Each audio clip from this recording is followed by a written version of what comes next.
जय हिंद समाजवादी साथियों। समाजवादी पार्टी की नई सूची, सपा के इन दिग्गज प्रत्याशियों के नाम। जी हाँ, आज हम बात करेंगे समाजवादी पार्टी के मुखिया अखिलेश यादव जी को लेकर। और उसके साथ ही साथ जैसा कि आप लोगों को पता है, उत्तर प्रदेश में 10 विधानसभा सीटों पर उपचुनाव होने जा रहा है, जिसकी तैयारियों में स्वयं सपा मुखिया अखिलेश यादव जी जुटे हुए हैं। और लगातार अखिलेश यादव जी लखनऊ पार्टी कार्यालय में समाजवादी पार्टी के नेताओं और कार्यकर्ताओं से मुलाकात कर रहे हैं। मुलाकात करने के साथ ही साथ अखिलेश यादव जी लगातार जातीय समीकरण को साधने के साथ ही साथ जो भी विधानसभा अध्यक्ष हैं, जिन जिन विधानसभा सीटों पर उपचुनाव होने वाला, उन सभी अध्यक्षों से मुलाकात कर रहे हैं। मुलाकात करने के साथ ही साथ लगातार अखिलेश यादव जी वहाँ का जो जातीय समीकरण है विधानसभा का, उस जातीय के समीकरण को समझने का प्रयास कर रहे हैं। लगातार समाजवादी पार्टी के मुखिया अखिलेश यादव जी प्रत्याशियों के नाम को लेकर लगातार मंथन कर रहे हैं।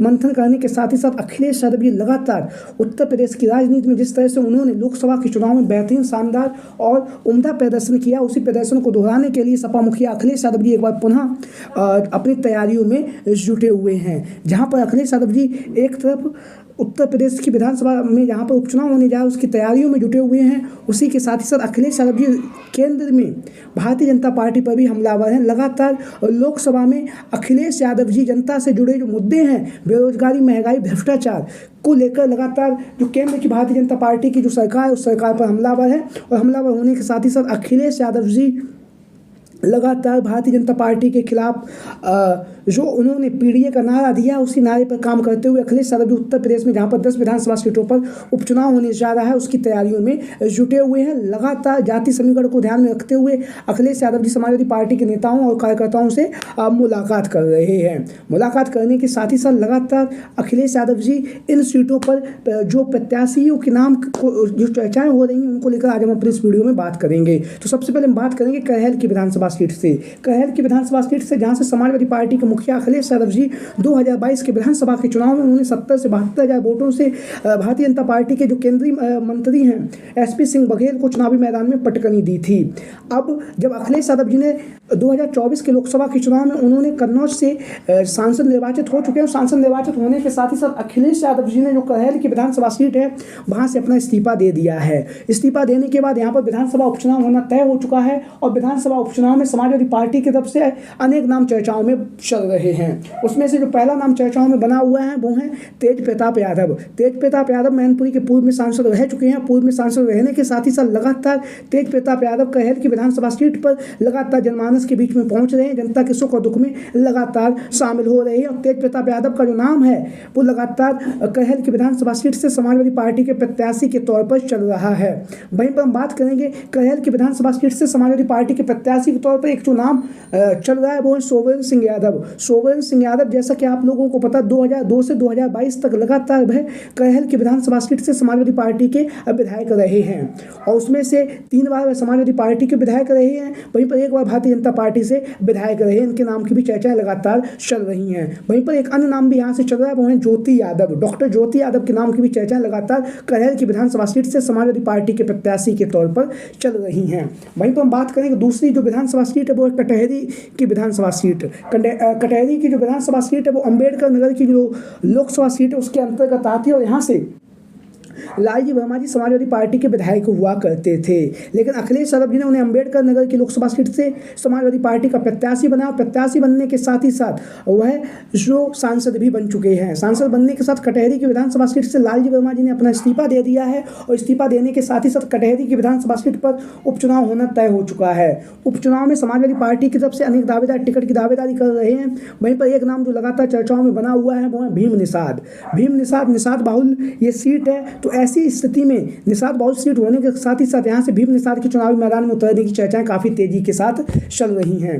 दावा यह भी किया जा रहा है, जो सूत्रों के हवाले से जो खबरें आ रही कि अखिलेश यादव जी ने भीम निषाद को आश्वासन दिया है कि हम यहाँ से आपको चुनावी मैदान में उतारेंगे, आप लगातार अपना चुनाव प्रचार का जो कार्यक्रम है उसे सुचारू रूप से चालू रखिए। वहीं पर जो दूसरा नाम चल रहा है वो है शंखलाल माझी। शंखलाल माझी 2012 में यहाँ से समाजवादी पार्टी के विधायक रह चुके हैं। शंखलाल माझी कटहरी की विधानसभा सीट से, तो कटहरी की विधानसभा सीट से जहाँ से शंखलाल माझी 2 बार के विधायक रहे हैं, उसी के साथ ही साथ पूर्व में मंत्री भी रह चुके हैं। तो शंखलाल माझी का जो नाम है लगातार कटहरी की विधानसभा सीट से समाजवादी पार्टी के प्रत्याशी के तौर पर लगातार चर्चाओं में इनके नाम की भी चर्चाएं हो रही हैं। शंखलाल माझी, जैसा कि आप लोग इन तस्वीरों के माध्यम से देख भी रहे हैं। वहीं पर एक जो तीसरा नाम जो यहाँ से लगातार चर्चाओं में बना हुआ है वो है लालजी वर्मा जी की जो पुत्री हैं डॉक्टर छाया वर्मा पूर्व में विधानसभा का चुनाव लड़ चुके हैं बहुजन समाजवादी पार्टी के टिकट पर जलालपुर की विधानसभा सीट से। लेकिन अब खबरें सामने ये आ रही कि जो कटहरी की विधानसभा सीट है, यहाँ से लालजी वर्मा जी अपनी जो पुत्री हैं डॉक्टर छाया वर्मा जी को टिकट दिलवाने के लिए अखिलेश यादव जी से बात कर रहे हैं। तो यहाँ से 3 जो दावेदार हैं वो लगातार इनके नाम की चर्चाएं चल रही हैं। डॉक्टर छाया वर्मा का नाम भी लगातार चर्चाओं में चल रहा है। लगातार इनके नाम की चर्चाएं कटहरी की विधानसभा सीट से समाजवादी पार्टी के प्रत्याशी के तौर पर चल रही हैं। वहीं पर हम बात करेंगे मिर्जापुर की मंझवा की विधानसभा सीट से। तो मिर्जापुर की जो मंझवा की विधानसभा सीट है, यहाँ से समाजवादी पार्टी की तरफ से जो नाम चल रहा है वो है रमेश चंद्र बिंद और राजन एस बिंद का नाम लगातार यहाँ पर चर्चाओं में बना हुआ है। राजन एस बिंद, जैसा कि आप लोग इन तस्वीरों के माध्यम से देख रहे हैं, जो सीट है बिंद बहुल सीट है। बिंद बहुल सीट होने के साथ ही साथ यहाँ से राजन एस बिंद का जो नाम है लगातार चर्चाओं में चल रहा है, क्योंकि अखिलेश यादव जी के द्वारा पहले मिर्जापुर की लोकसभा सीट से राजन एस बिंद को लोकसभा का प्रत्याशी बनाया गया था, लेकिन अंतिम समय पर अखिलेश यादव जी ने उनका टिकट काट कर यहाँ से रमेश चंद्र बिंद को चुनावी मैदान में उतार दिया।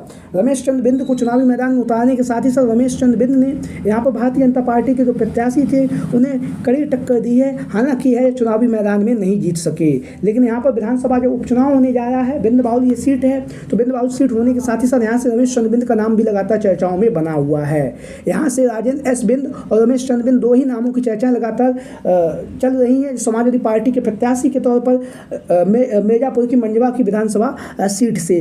वहीं पर हम बात करेंगे अब एक ऐसी विधानसभा सीट जो लगातार चर्चाओं में बनी हुई है। जी हाँ, हम बात करेंगे सीसामऊ की विधानसभा सीट को लेकर। तो सीसामऊ की विधानसभा सीट से इरफान सोलंकी की जो पत्नी है नसीम सोलंकी का जो टिकट है वो लगभग तय माना जा रहा है।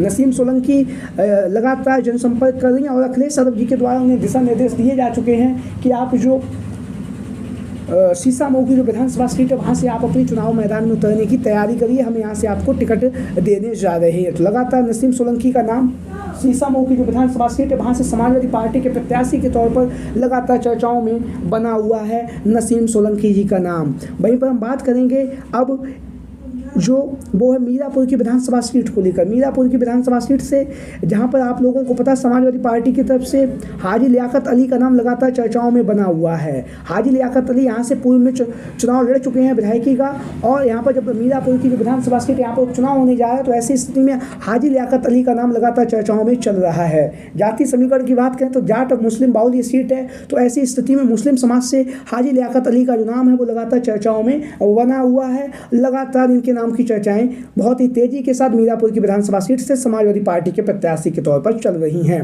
वहीं पर हम बात करेंगे एक ऐसी विधानसभा सीट, वो है ऊंचाहार की विधानसभा सीट, जहां से मनोज पांडे समाजवादी पार्टी के विधायक हैं। विधायक होने के साथ साथ उन्होंने जिस तरह से समाजवादी पार्टी के साथ गद्दारी की है, गद्दारी करने के साथ साथ इनकी जो विधायकी पर खतरा मर रहा है। कहीं ना कहीं अगर इनकी विधायकी जब खत्म होती तो यहाँ पर विधानसभा उपचुनाव होगा ऊंचाहार की विधानसभा सीट से। तो ऊंचाहार की विधानसभा सीट से जब विधानसभा उपचुनाव होगा वहाँ पर यहाँ से समाजवादी पार्टी की तरफ से उत्कर्ष मौर्य चुनावी मैदान में उतर सकते हैं। उत्कर्ष मौर्य ने मनोज पांडे को कांटे की टक्कर दी है, चाहे 2012 का चुनाव रहा हो चाहे 2017 का चुनाव हो, महज 1.5 से 2,000 वोटों से ही मनोज पांडे चुनावी मैदान में जीत सके उत्कर्ष मौर्य से। तो उत्कर्ष मौर्य का नाम लगातार चर्चाओं में बना हुआ है। और उसके साथ ही साथ आप लोगों की क्या राय है इन संभावित दावेदारों को लेकर, सभी साथी कमेंट बॉक्स के माध्यम से अपनी राय जरूर दें। इसके साथ ही साथ जो भी साथी चैनल पर आज पहली बार आए हैं वो चैनल को सब्सक्राइब करें, वीडियो को लाइक करें। वीडियो को अंत तक देखने के लिए आप सभी का बहुत बहुत धन्यवाद एवं आभार।